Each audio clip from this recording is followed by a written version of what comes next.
Okay.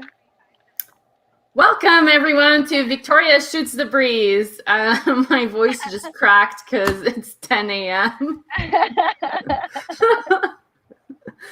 It's so early. It is very early. Yeah. So, Summer, for those who don't know, where are you from? Well, right now I'm in Chicago, Illinois.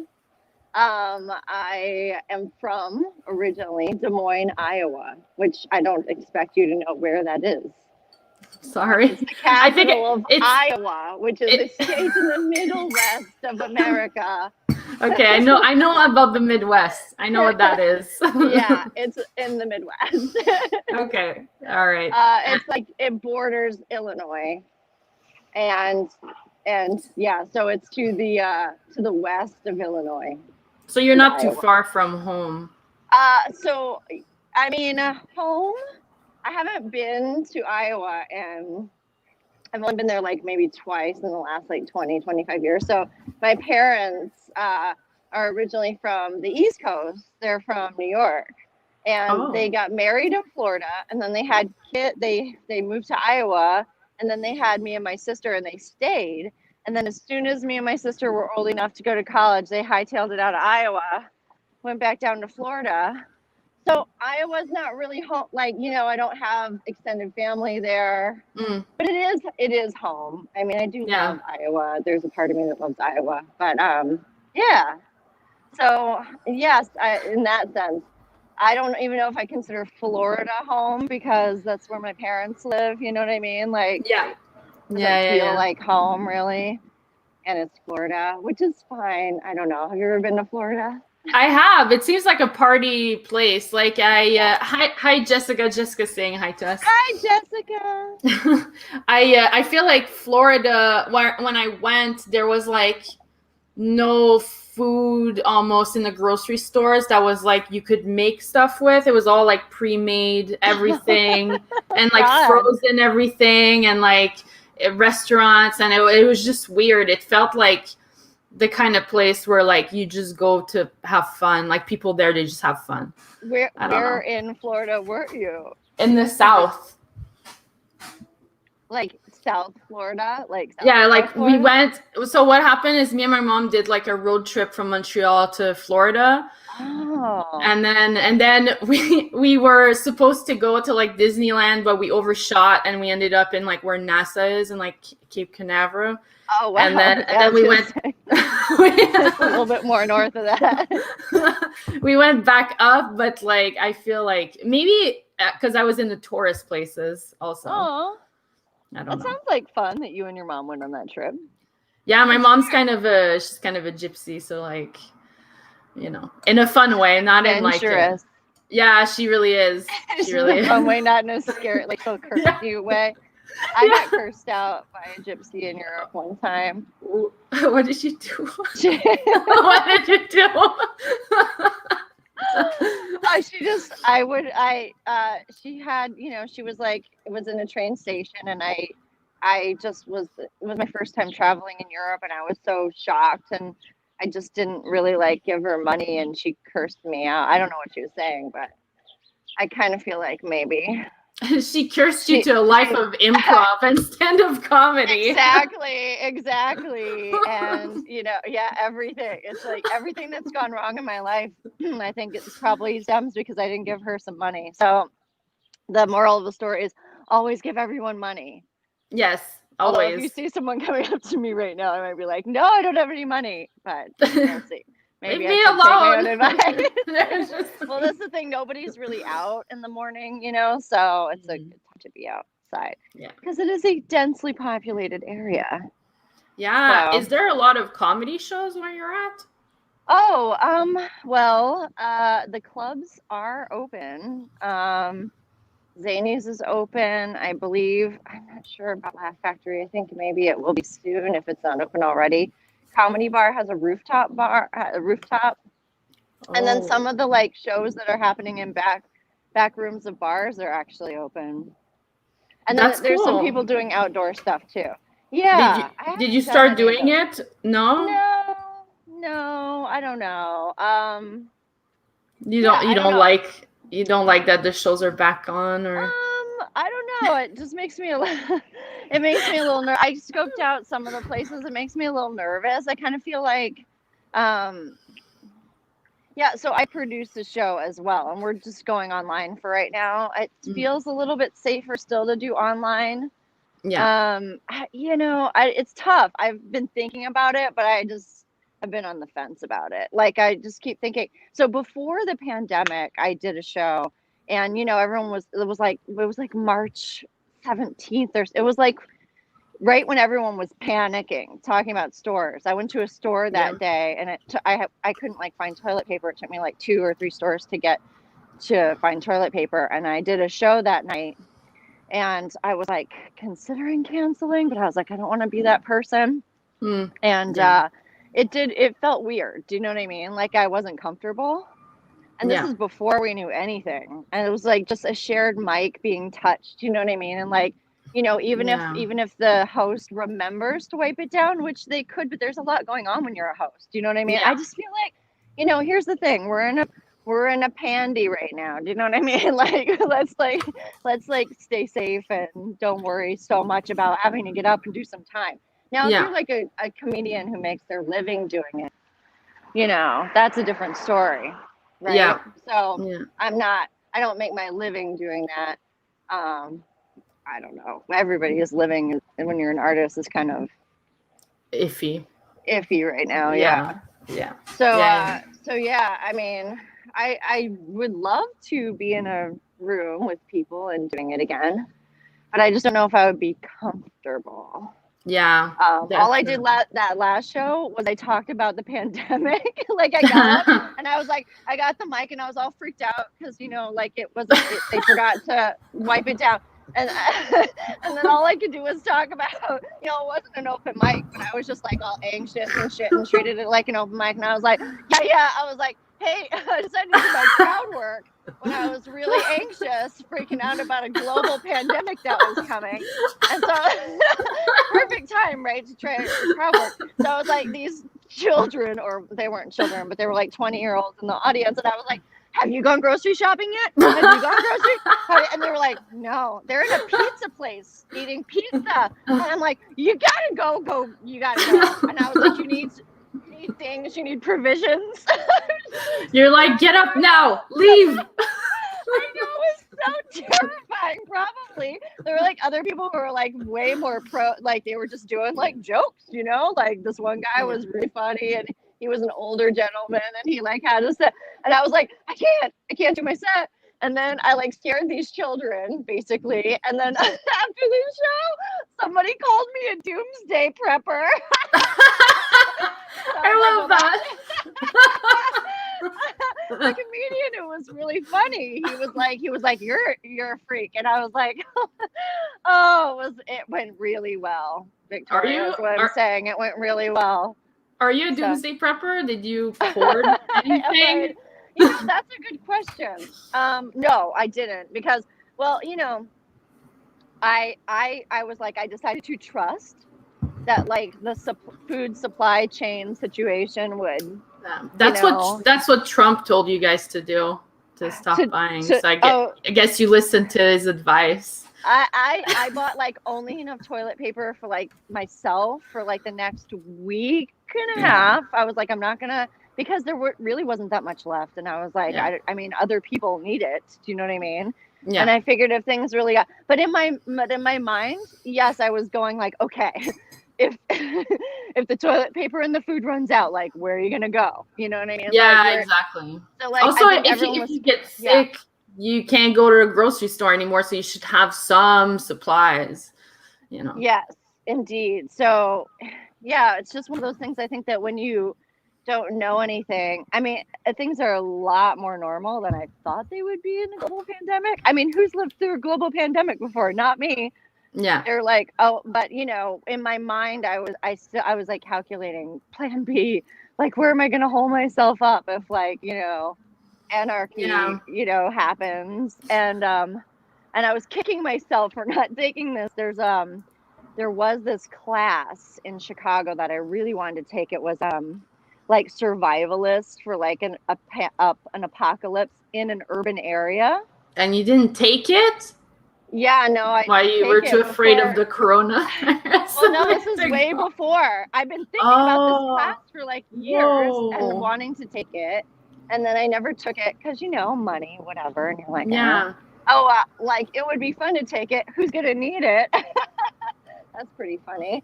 And then so I never took it, and yeah, I never took that class, and I keep thinking, I should have taken that class. But here's the thing: I was like, okay, if shit goes down in a city, right?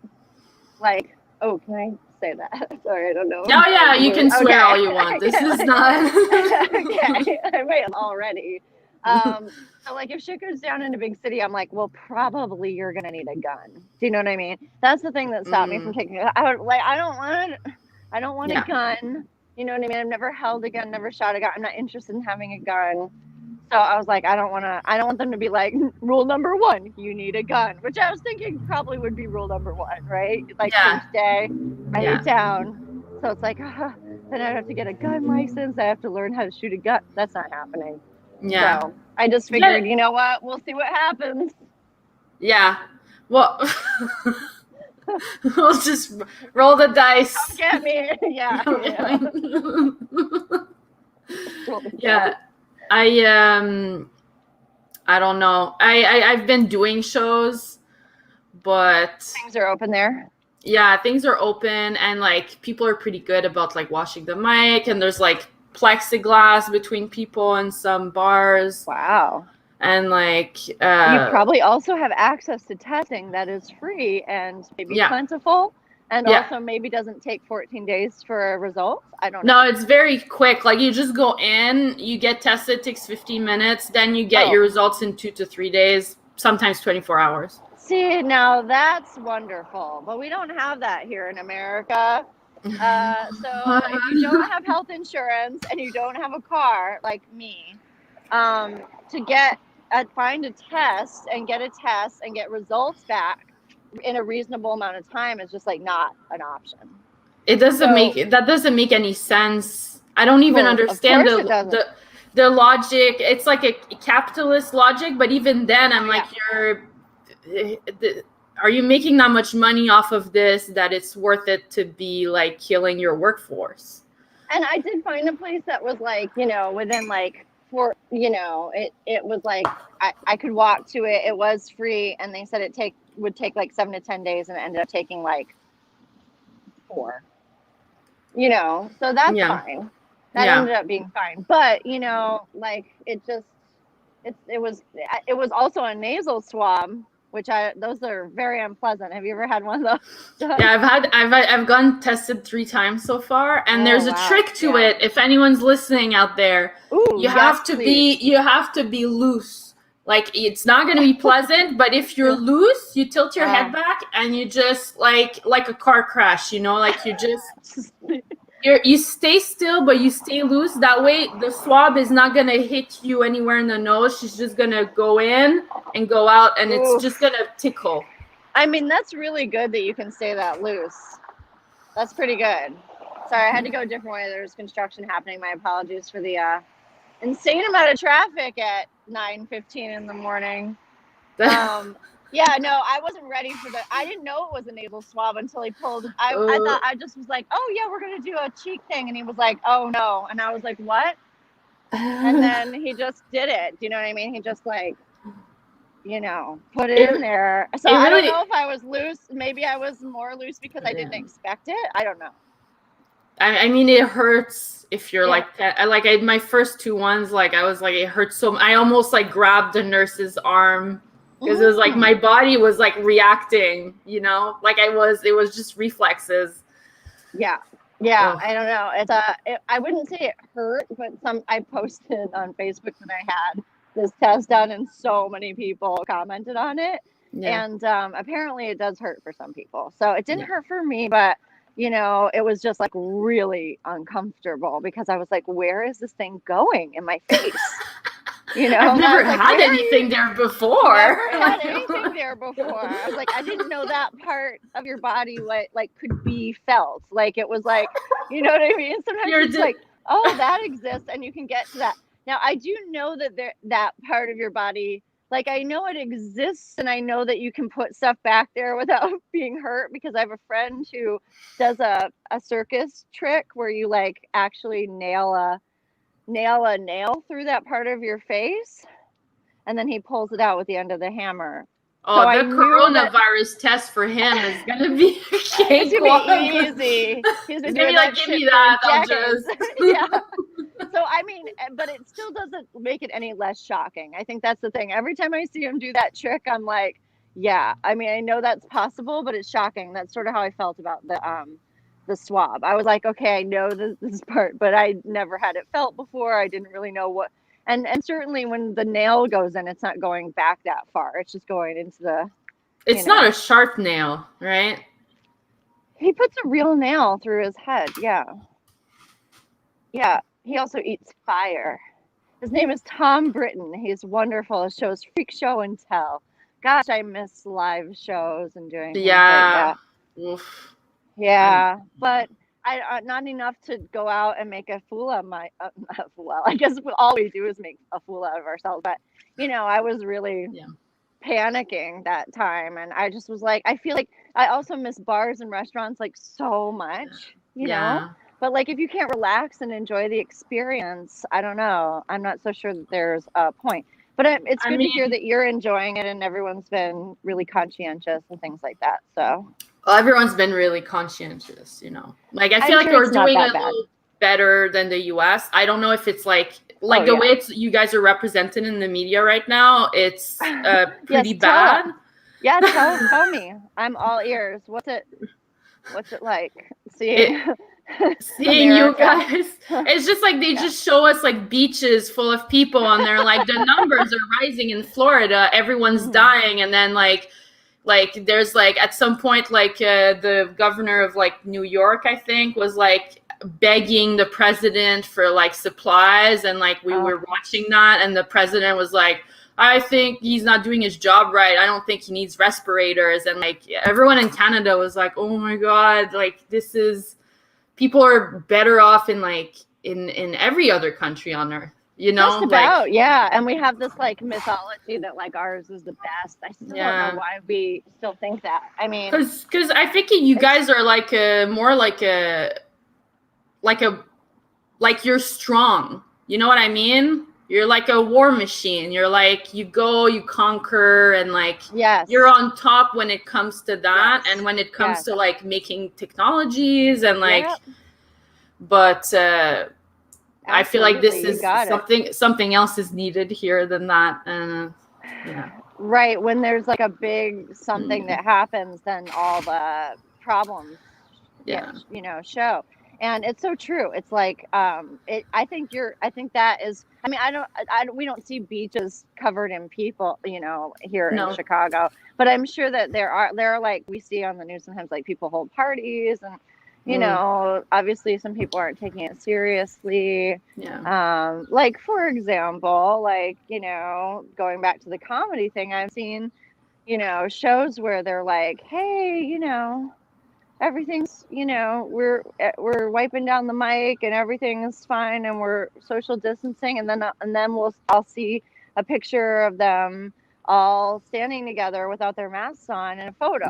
So it's like, okay, that, you know what I mean? Like, I just think that sometimes also when you're like drinking and things like that. I know. I did that once. I went to a bar and I was drinking and I was talking to my friend and my mask was down and I didn't notice. Oh, yeah. And it made him super uncomfortable and I didn't know I was doing it. He was just like putting his mask up and trying to get away from me, and I was like talking in his face, and like the next day I'm like, I didn't even have my mask wasn't even up. Like, that's awful. Well, I mean, it's really hard to drink and have a mask on at the same time.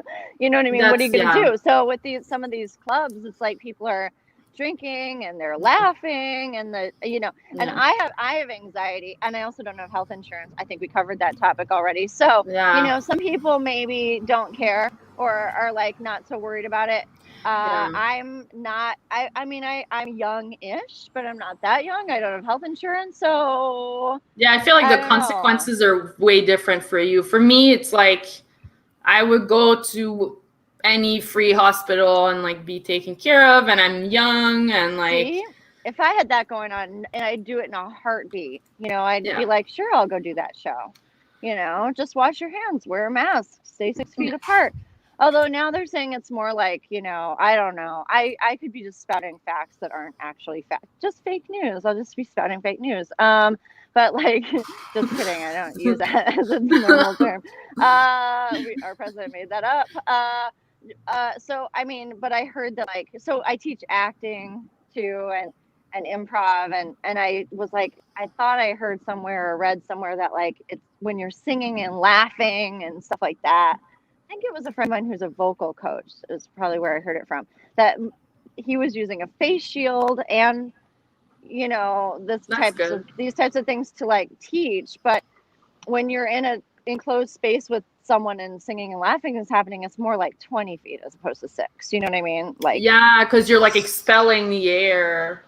Yeah. So for me with an anxiety disorder, thinking about droplets is like, you know what I mean? It's just, it's very anxiety provoking. So yeah, I mean, that's one of the reasons that, and again, if I could just go, I was talking to this other teacher, he lives in Germany and he's got students on campus and he's a professor like I am. And he's like, well, I mean, of course, coronavirus can be like, of course you can have like hybrid classes, which means that you're like half in, or you're even in person. Because he said he refused to teach online. He was like, I refuse to teach online because you can't really do acting online. Fair enough. I mean, I don't think that, but like, so if someone truly believes that you can't do theater acting unless you're in a room together, I'm like, okay, yeah, I mean, you're kind of right. Okay. So theater act, but there's a lot you can do. You can still act, I think. Look, we're connecting right now. Yeah. But he said it's fine to have students on campus if he's like, if you're getting tested every day, if they're same day testing, sorry, not getting tested every day, but if you have same day testing and all the students are sort of adhering to their quarantine bubble. Yeah. And I was like, well, yes, do you know what I mean? But that's not the reality. Doable. Yeah, it's not the reality, not here in America. In Germany, that sounds great. Yeah. Montreal sounds great. I would totally do it. But yeah, I mean, our country, if you get sick, if you're old, I mean, and sick in this country, it's not a good country to be in. It doesn't take care of its people, I know. And there's some really chilling shit out there of like people being sick. And also I'm like, is that me? I'm like, they would, there's a lot of people my age that are going into the hospital from this thing. So I don't know I don't know how well I do. I hope I do okay. And then I also know people who are recovering from it and they were like, I was fine. It was sort of like the flu. So yeah, I see a lot of people like that. Yeah. Who is to know? But I got something about, go ahead.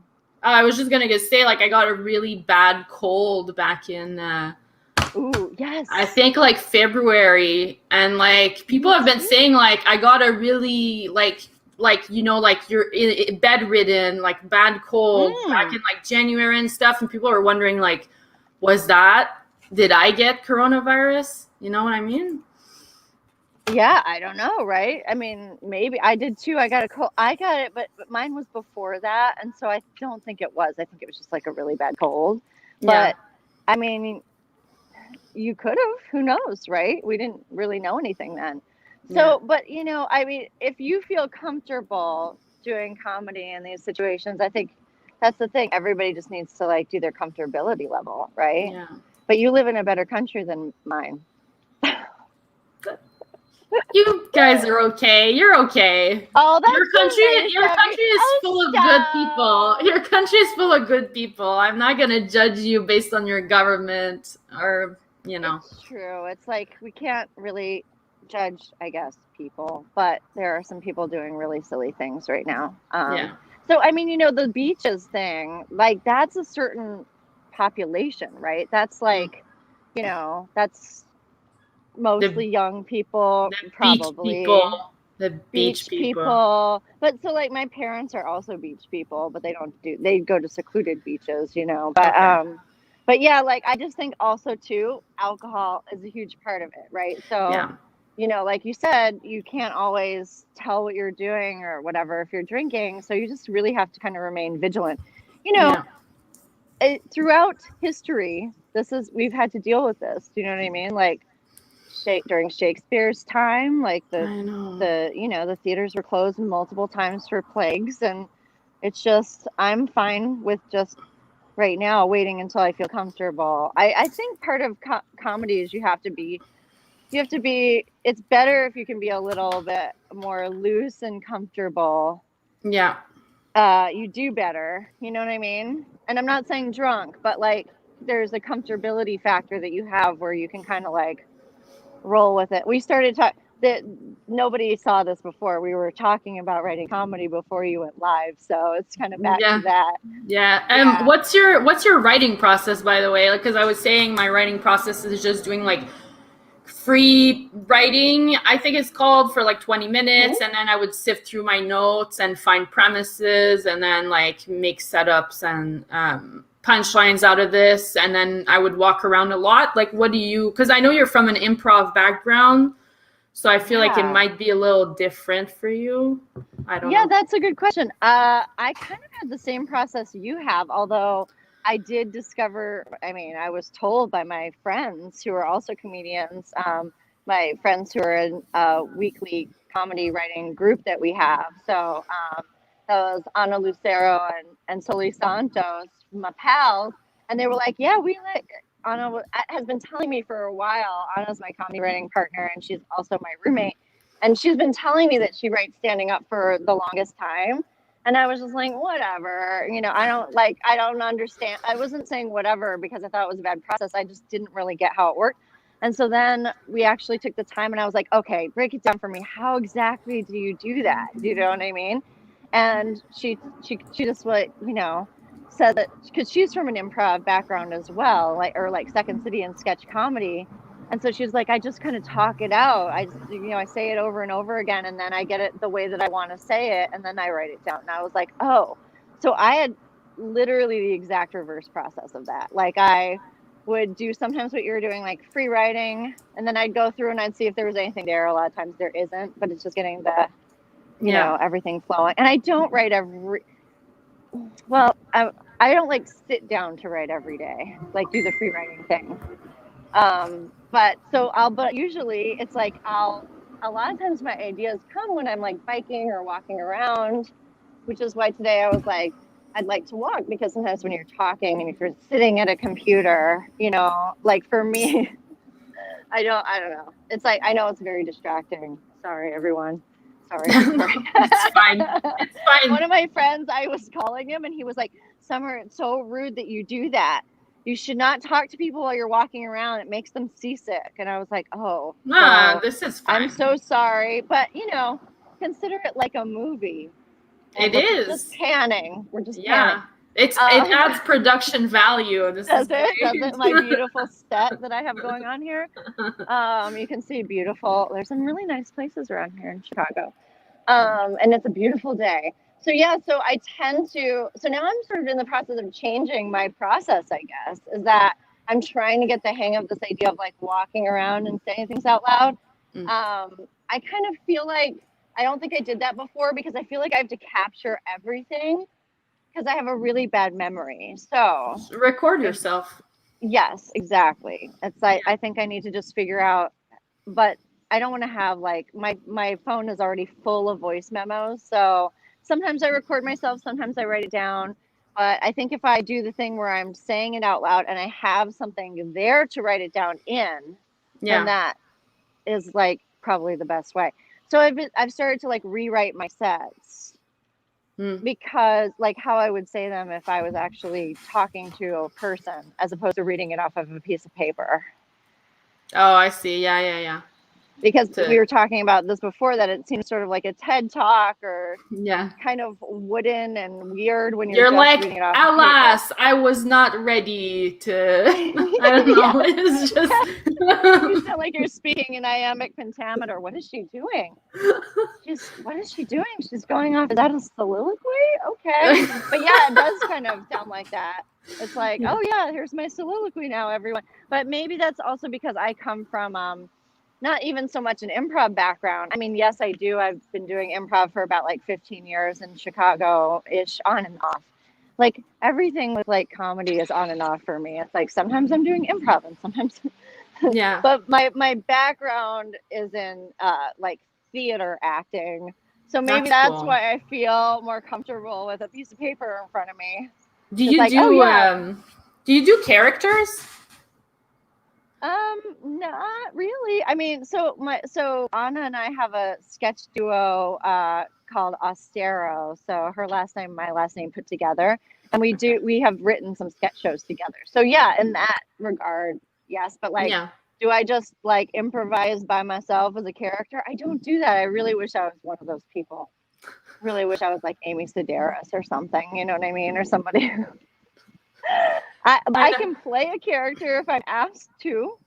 Okay, but you won't like come on stage and be like, someone else. Come on stage as a character. You know what? That would be a really great challenge, I think, because have you ever done that? No, but I feel like it would change because when you're like watching stand-up comedy at some point, you're like, there's a lot of the same. Like your mind sort of goes numb from like seeing all these people trying out their jokes. Yes. And it's like, we get it. You guys are cool. You're laid back, but like if a character comes on, then like everyone like sort of perks up and it's like, what is happening? Well, that would be a good thing to try. I've certainly thought about characters. I feel like even when I do improv, everything's kind of like myself. But I was thinking about, I always think about it would be fun to be like an old drama teacher, like coming out and I would like love that. Yeah, it's a teacher and talking my mid-Atlantic accent, like an amalgam of all of my acting teachers that I've had, and just reference all these things about the theater that nobody is gonna get. Unless you're like nerd. Do some name dropping and like I knew Samuel Beckett. Yeah. Like name drop all the dead playwrights, right? Like, oh, that would be so good. Chekhov was my flatmate, and then you could like the crowd work would be so good for that, Yeah, you could just go and like brag to people in the crowd or be like, and they wouldn't understand any of it. Yeah. Have you ever seen this play, or like what was the last play that you saw? And then you could like, I don't know. Oh my gosh, that's brilliant! I love it. That would be fresh, right? Idea? Oh, go ahead. Go ahead. We could do it. We can do it together. Take this act on the road, buddy comedy. I'm in Montreal. I know. That's why it's so cool that we could do this. I enjoy this. Yeah. I think Montreal, I've never been to Montreal, but it seems like a very beautiful city. I'd love to go someday when traveling is allowed again and Americans are allowed to go anywhere because nobody wants us, let's face it. Sorry. There was an American in one of the open mics I went to, and everyone was like, what is he doing here? He's not, because like someone was like, or is there anyone from out of town? And this guy's like, I'm from out of town. He's like, where are you from? He's like, the United States. And like everyone went quiet. That's like a record scratch. Yeah. It's like, it's so weird that our like view of ourselves is so like doesn't match up with the way that other people see us. I don't know. It's not because he's a bad guy. It's just like we were like, we don't want to get sick, Oh yeah, right. That's exactly what it was like. That on top of all of it, right? How did he get there? This is in person. Maybe he came before the pandemic, or like he had to go he could live work. There. I think. Oh, yeah. But it's just like when he said that, like the host was like, I'm calling the cops, and like as a joke, but like it was funny. That's so weird. Oh my gosh. Yeah. He just probably got caught over there and couldn't come back or whatever his circumstances are. Yeah, that's pretty rough. Yeah, sorry. Yeah, well, hopefully he got some free testing. Yeah, probably, because I mean, I work in a testing center, and like we ask for the Medicare card, but if you don't have it, it doesn't matter. We take anyone. So. Oh yeah, because it's not really easy to get Medicare in this country. Yeah. I tried getting it, and I'm still kind of in the process, but like the sites has always been sort of broken for me. So that's like the infrastructure is like really weak in a lot of ways, right? So I've had no luck really getting through the Medicare site. I guess I just need to like keep trying it. Like it's my job. What about Obamacare? That didn't work out for you guys? Well, there's like a marketplace where you can buy health insurance, and I had insurance. I was married, and then we were on a plan together, and when we got separated eventually, it was like we just didn't do that anymore. So now I just need to get it. But you have to pay for it. So if you don't make a lot of money and your job doesn't give you insurance, like, so I go to like a free clinic, and I was trying to get on the Medicare, and the site was just like, every time I went on there, I couldn't get through. It just was like only taking me to a certain spot, and then it was just like freezing, or like, it would just cycle you back to the home page. And I was like, what is happening? Tried to call them up, and there's many fewer people working now, and they're all working from home. So the department, or the whatever it is, whichever location I was assigned to was closed. Okay. So like I was Humboldt Park, which is a neighborhood here in Chicago, and the Humboldt Park location was closed. So no one was answering the phone. And then and then same thing with like unemployment website. Like I tried to get through there, and every time I tried to get past the log, I went in, it like kicked me out after a certain amount of time, and I lost all my work. And then every time I tried to get in, it was just like a frozen JavaScript page. Well, if anyone listening is from Chicago and can help Sommer, like drop her a message. Oh, I mean, don't worry. People love to try to help you. They're like, well, keep trying it. I'm like, I know. Okay. Yeah. Yes. Thank you. I will do that. And they're like, oh, it worked for me. Okay, cool. I'm glad it worked for you. But for most people, they're like, yeah, it really sucks. And you just have to keep at it. I get discouraged. I mean, I guess I got to keep trying, but yeah, it's weird. It is really weird. I'm not even sure I qualify for unemployment. So over here, it's the same to get like a doctor, To get a doctor. Oh, right, because the health system, like you get government run. Yeah, so like we have like there's like too many people for the amounts of doctors that there is. So like it's hard to get like a family doctor that's gonna see you, like have a file of you. Like you end up going to walk-in clinics a lot and like waiting for like 6 hours to. Oh, yeah. So like that sucks, but that's the other side of it, right? Yeah, that's it. Yeah, I mean, no system is perfect. And they also have places? Do people buy private insurance there? Because I know they do, like in the UK sometimes also. I mean, I don't know. Okay. I'm not there yet. Young. Yeah, you're young. You don't gotta worry about it yet, darling. Just wait. I know that you can, if your job can offer you like a better insurance or like a because like our health insurance doesn't cover like medication 100%, and it doesn't cover like your teeth or your sight or any of these things. But so it's not perfect. No system's perfect, but I do feel like Cuba system is perfect. I went to Cuba and I got hurt, and I went straight away to see a doctor, and he fixed me, and I didn't pay anything. And I even tried to give them like a gift, and they're like, we're not allowed to take anything. And they just took such good care of me. It was amazing. Like even like a taxi picked me up. He's like, are you okay? And then he, That sounds amazing. That was amazing. So great. Like Yeah. these are the places I need to start like making a list of. But see, again, you're Canadian, so you know, like Yeah. they don't want I us anywhere really. So I went to a Cuban hospital too, because there's like a tourist hospital and then there's the Cuban hospital, which are different. Like if you're a tourist and you would get hurt in Cuba, it would cost you like about the same amount as the US, but then it was further, so they sent me to the Cuban one. And like, oh wow, yeah. that's cool. Yeah, I would love to go to Cuba.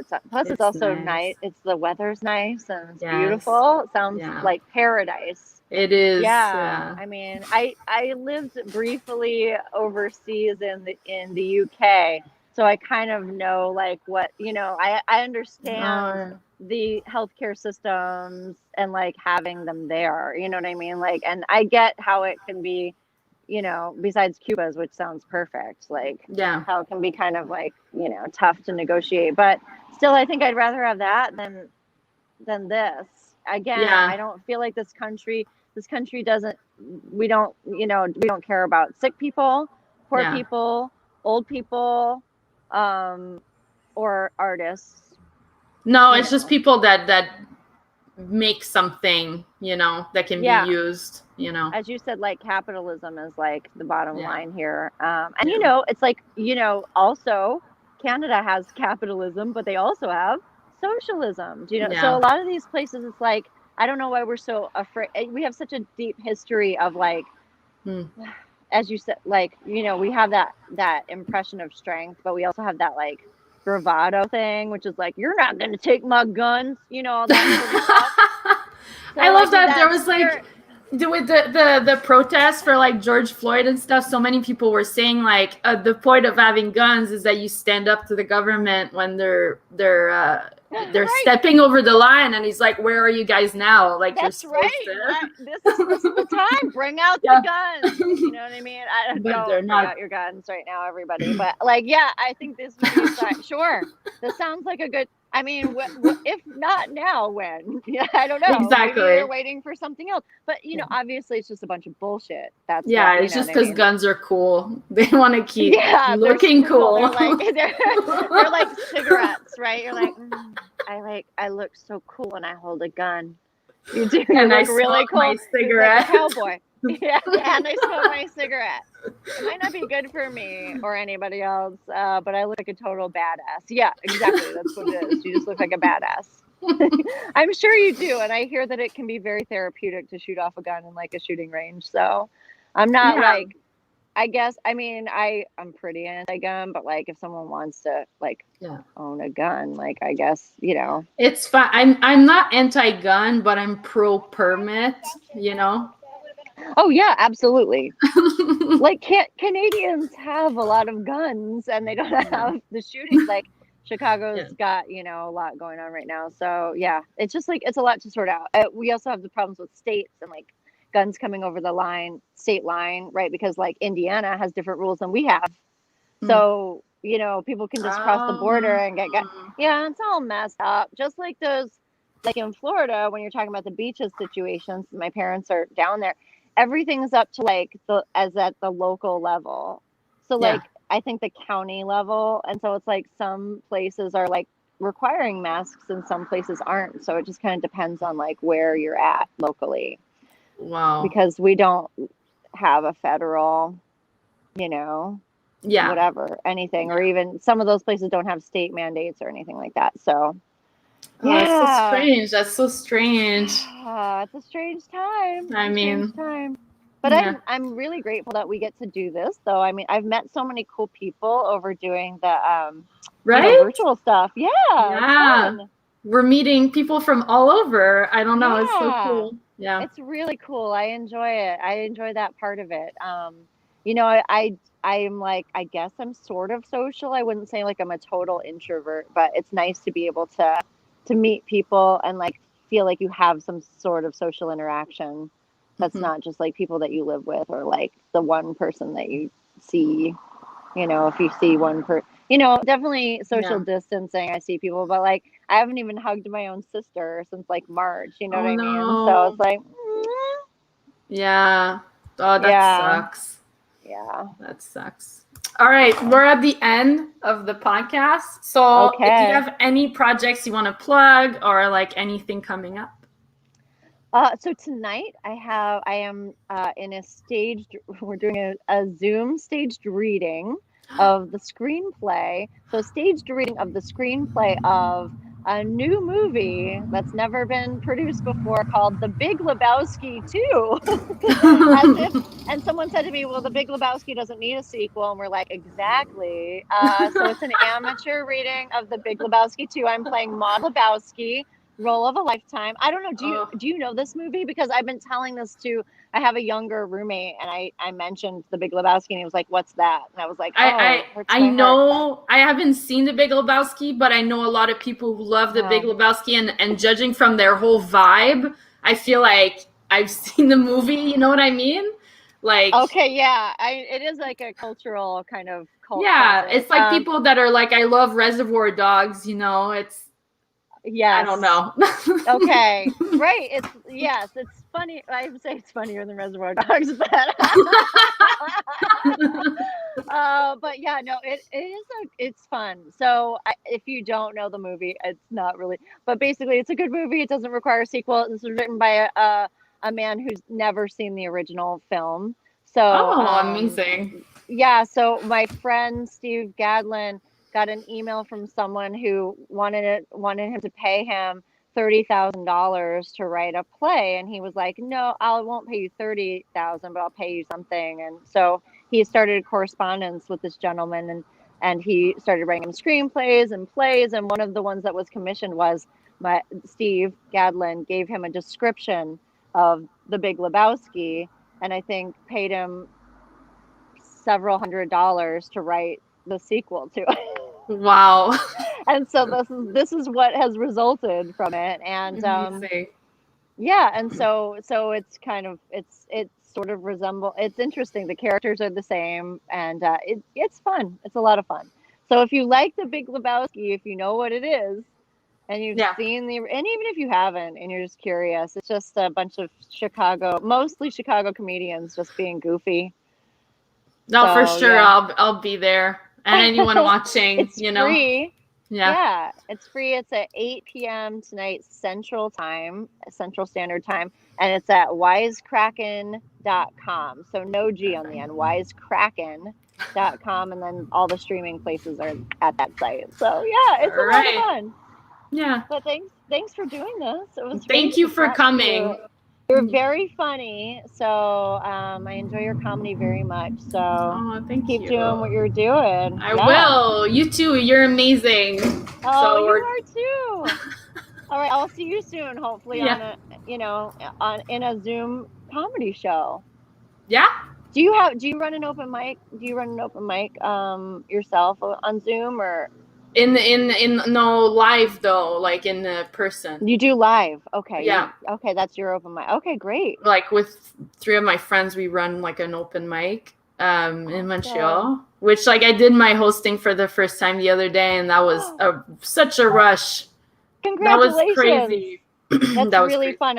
I used to do that for many years. It's really fun to run a mic. Yeah. Oh, now I'm missing it. It's okay. We'll be there soon. It'll come back, you know. Yeah. All right, Victoria. Well, thank you so much. I appreciate Thanks for being here. This was fun. Okay, bye.